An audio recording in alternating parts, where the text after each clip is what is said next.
Welcome, Pierce, to the Joyride podcast. I'm so excited that you were open to being on this. Pierce and I go back. We kind of have an interesting relationship, let's be honest. Sure. Were we even really friends in high school? I don't really think so.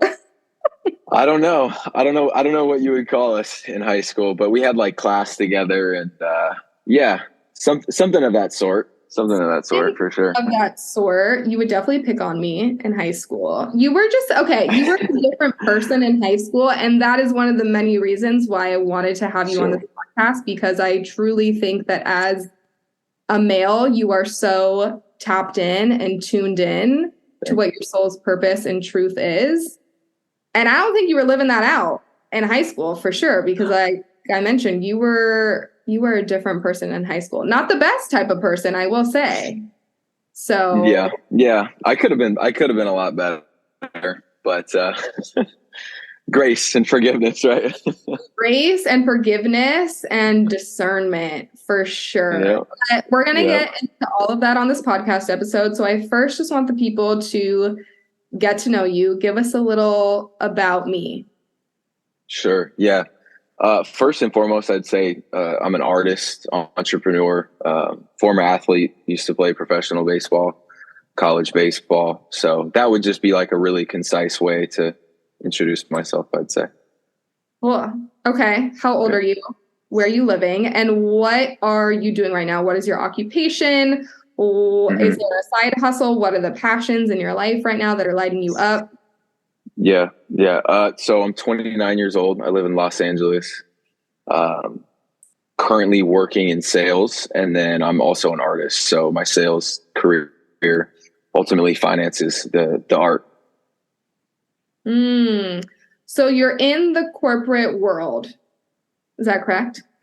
Yeah, I would say so. Yeah, I would say so. Okay. So your day job is in the corporate world, but you've got a lot of things going on the side. You're an entrepreneur, you're an artist. So let's get into that. How do you balance this, more typical 9-to-5 job, because you're in sales, which is a very demanding job, and keeping up with pouring into the things that light you up? Yeah, I would say just managing my time really, really well, scheduling things. With music, I have to schedule a lot of studio sessions with someone else, like an engineer there nowadays, because that way it's like, if I schedule 6 hours and it's paid and it's, after work or on the weekend or whatever it is, it's going to get done. And, somebody's going to be there to hold me accountable. And not only that, it's like, I'm doing so many things that I need somebody to be there to kind of like catch things that I miss. So if I'm recording and we're doing a lot of like freestyling or improv, there's things that I don't even think about. And he's like, wait, you just did something, and he grabs it and he puts it in place. So for me, it's like managing my time, just always trying to figure out like what's the highest priority at the moment for myself. First and foremost is my health and like how I'm feeling and what I'm bringing to the table from like an energy perspective. And then second is like what needs to get done for work or for music or whatever. Right. And then that's kind of how I discern what needs to be done. Yeah. So Pierce and I met for coffee. When was this? Maybe like a month and a half-ish ago. I hadn't seen you, and I don't remember how long. Was it high school? Like, it was a long ass time. I think so. Yeah, I think so. It had been a minute. Yeah, it's been a while. And something that really impressed me and stood out to me was that you are in the 9-to-5. You're working a quote unquote normal job to support yourself, but you're still giving this extra time and energy to all of, your passions and projects. So I think this is a great topic to touch upon, because there's people in different categories. There are people who are solely in the 9-to-5. They're shutting out their passions and their joy, and they feel like they have no energy to give to that. And then there's other people like me who kind of just fucking went full force, and it's like, I have to give my all to my passions and my purpose. But you're doing both of them.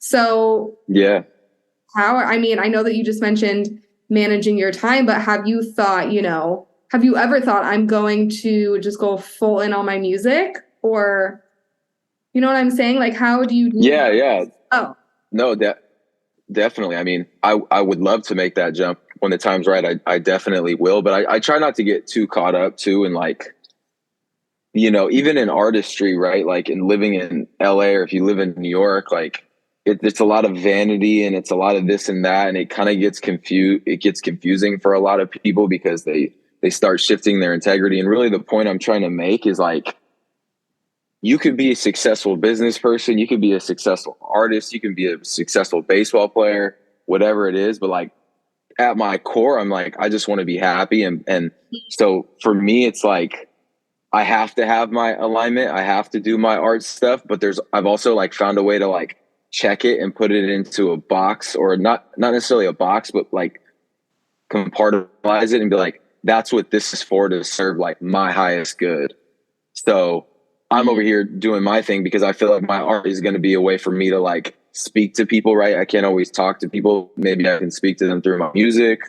And ultimately it'll be like the way I leave my mark on the world is like through my art, and also how I treat people every day. That's like been more and more important to me, like as I've gone forward. So Yeah, that is a very, very impressive skill, to be able to compartmentalize and create those boundaries, because I feel pressure every single day because I'm supporting myself in this business.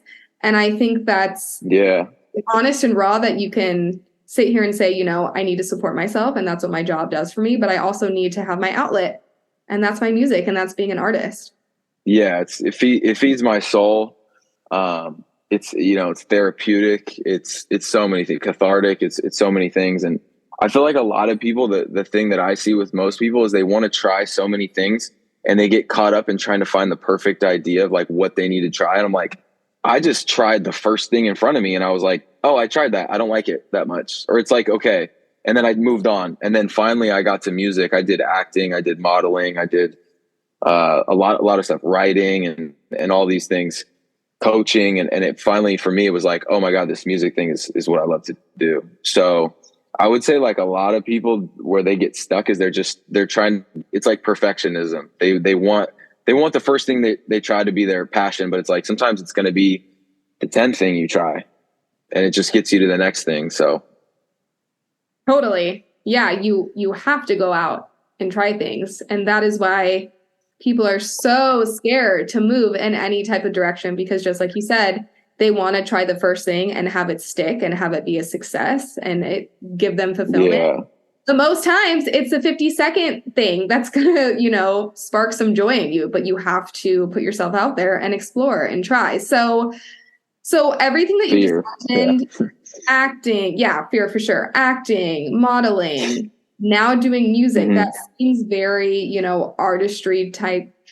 artistry driven, but you have a background in baseball. So how did you make that pivot? I don't know. I feel like music always moved me. My grandfather was a musician, so I grew up watching my grandfather perform all the time. Pretty much every weekend he was performing music. So it was more on an unconscious level. Like now that I think back at it, I didn't think much of it. I was like, oh, he's just playing music. But music always motivated me. I feel like I was always able to like have vision with music. I would listen to a song and I could see myself being a better baseball player. I could envision myself being the person that I know I can be from a potential perspective. So I think that once I always knew I wanted to get into music, I just didn't know how. And so I just dove in and kind of worked out. Just randomly, somebody came over, was living below me, and he offered to do some music stuff, do a session with me, and I did one with him. And then he saw how passionate I was. He gave me the microphone, and I just kept moving forward. And I think that's something I always try to do, is just keep moving forward. I don't have all the answers, but I'm just going to keep moving forward. And now I'm here with my music, and there's a lot of room to grow, but you got to start. You have to start. And I love what you just said about moving forward. You have to keep on moving forward. And so many people are caught in this like perfectionism spiral, but you have to continuously move forward, and that's going to pivot and lead you to exactly where you need to go. Okay, but I want to backtrack a little bit. So like, what do you mean you just came across this guy and he gave you a shot? Like, what year was this? What was happening in your life? Yeah. you happy? Was there like an awakening? Like, let's get into the details of how this all kind of conspired. Yeah, it was just I was in Long Beach and I was in this like shitty apartment. I really didn't like it. And I was like, why am I here? Kind of thing. Like I was like thinking every day, like, I don't even want to be here. I want to get out of here as quickly as I can. And I was trying to move closer to LA, where I was working in LA at the time. I'm like, God, I need to get out of here.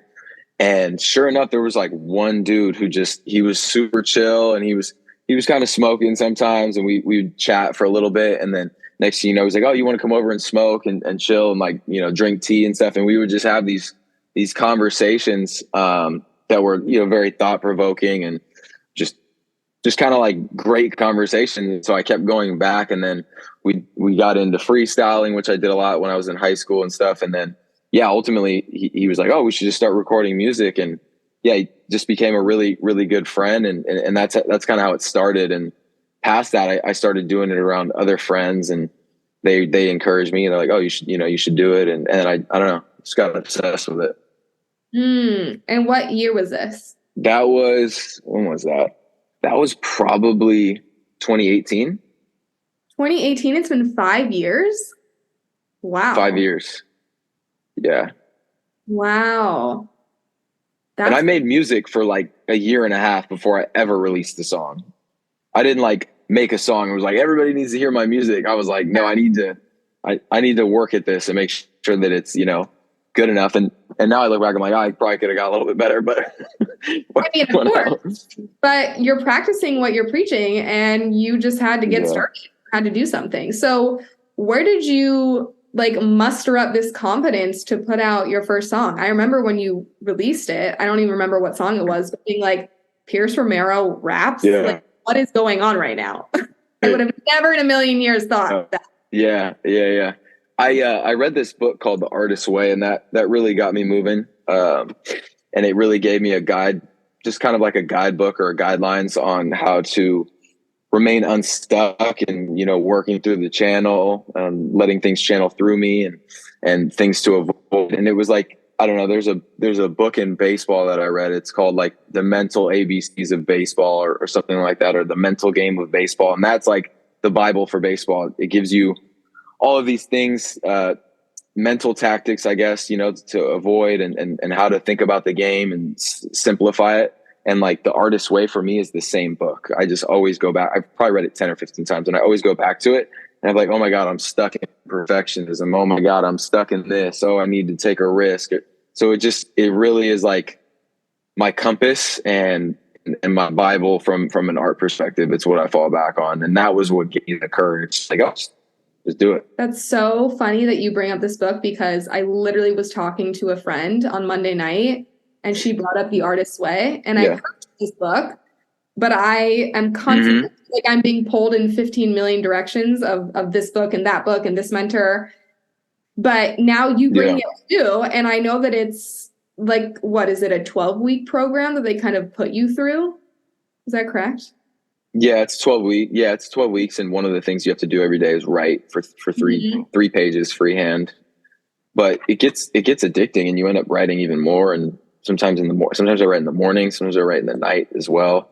So it's a really good way to, I don't know, for me, it just helps me like build out intention. Every day I write in the morning, like what I want to get done and how I want to show up and all these things. So super helpful. And then a lot of it is like breaking down, like I would say the core principle of the book is that you were created, therefore you're creative, and that you're creative, like your creativity comes from your inner child. So it's like a lot of times it's like healing your inner child that was told that maybe you weren't good enough, or whatever it may be that's blocking your trauma, so that you're afraid to like really stand up and be yourself because you might have been told that you can't or you shouldn't be that way. Damn, you got this all from a book? I love this.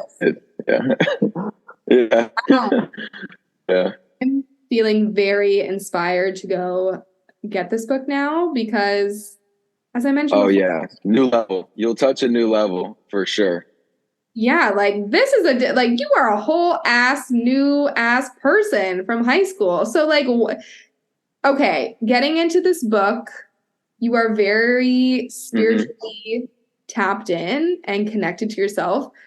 Mm-hmm. You have like an awakening. I think when I started reading The Artist's Way, that was what got like opened me up a little bit and let me kind of break down some of the barriers that I had on myself. Just being really rigid and what I thought, I don't know. It just really like redefined the whole way I saw everything. But also like people around me too, you know, like leaning on people around me and as you grow and evolve and see other people, like who I want to be like and what I don't want to be like. And The Artist's Way opened me up. And then getting into meditation, I was dealing with a lot of stress when I was playing baseball. I just had like so much pressure on me that I was putting on myself, and it was just like impossible to live up to. And I had exceeded my expectations. And then it was a real struggle for me. And I felt like I found meditation, and that was something that just really shifted me. So yeah, it's been a culmination of things, but it's probably been, I don't know, what was that, like 2016 was probably like when it all started for me, when I was like, you know, had been drafted. That was my dream. And I was in the minor leagues and I was like, fuck, I'm still not happy. You know, like, what else is that? That was really when I was like, what do I need to do? You know? So like, there's gotta be more to life. So that's when I got into like spirituality, connecting to God, connecting to my heart, you know, all these things. So. Okay, so you read The Artist's Way, you started to get into meditation.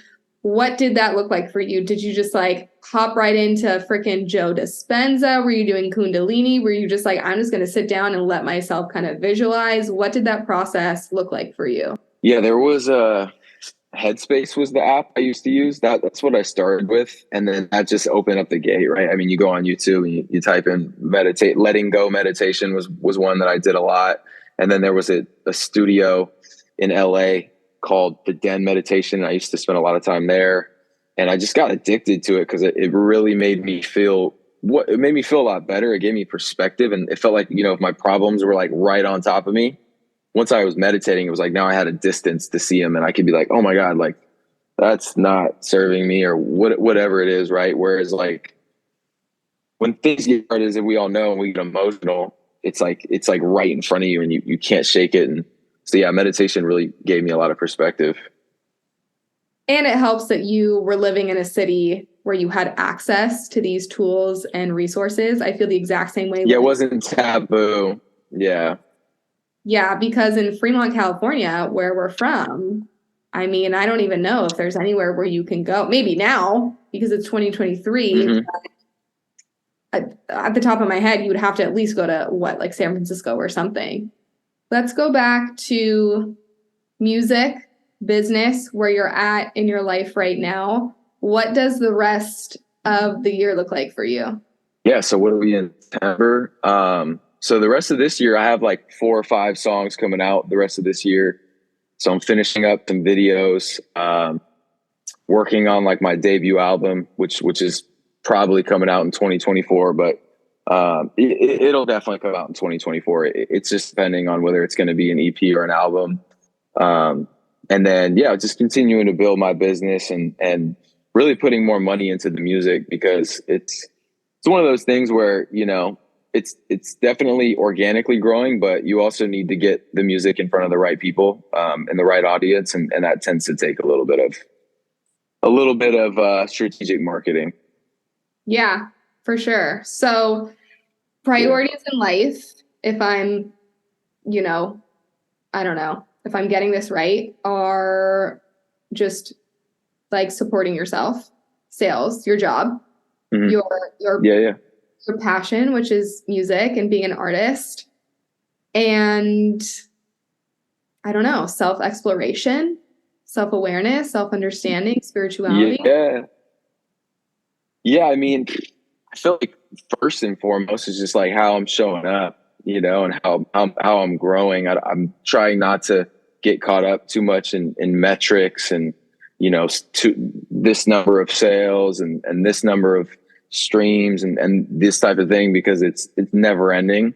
So for me, it's just like I'm falling in love with the process and focusing on how I can grow more and more. And yeah, I'm like, ultimately just how I show up for other people and being a leader. I feel like, you said it. It's like in high school, it's like I was definitely being a follower. I was leading people, not the right direction. Not with everything I was doing, but with certain things, right? And so, yeah, for me, it's like how do I like be the change I want to see? How do I lead people? How do I inspire people? How do I just keep moving forward? So that's my focus. So as a male, especially, how do you stay so connected to your North Star, to your emotions, to your sense of self-awareness? Are there practices that you implement on a daily basis? Like, are you still implementing the writing every day and the meditation? Are you adding in breath work? Like, what are the grounding principles that you're integrating in your life? Yeah. First thing I do every single day, meditate. Then I typically drink some coffee, go to a park, write, journal over there, like in the car. And then I go for a walk. I try to, leave my phone behind for 15, 20 minutes, get some fresh air, breathe. And then I'll usually go to the gym. So that's kind of like basic routine, mix in breath work some days too, if I need it. It just depends like how heavy the previous day was. Like if it was really heavy, I might need more time and I might need to like do breath work and go for a longer walk or go for a run and really take more time before I get going, like before I step into the world and just show up, right? Like I don't want to just show up. Like I don't want to like walk in the door all discombobulated. I want to like every time I step in somewhere, I'm trying to like bring my best and bring my best energy. Are the men in your life that are important to you, your dad, your brother, your friends, are they on the same wave or not? It's fun. It's funny. It's funny you ask that. Not everybody's on the same wave, but we're all going in the same direction. You know what I'm saying? So it's like I've kind of found that it's a slippery slope for me. It's like, oh, they don't. Somebody might not have they might not agree with everything that I'm doing, and that's okay. And I might not agree with everything that they're doing, but like I'm finding the things that I know that are good and true that they're doing, and I'm like, I'm on board for that.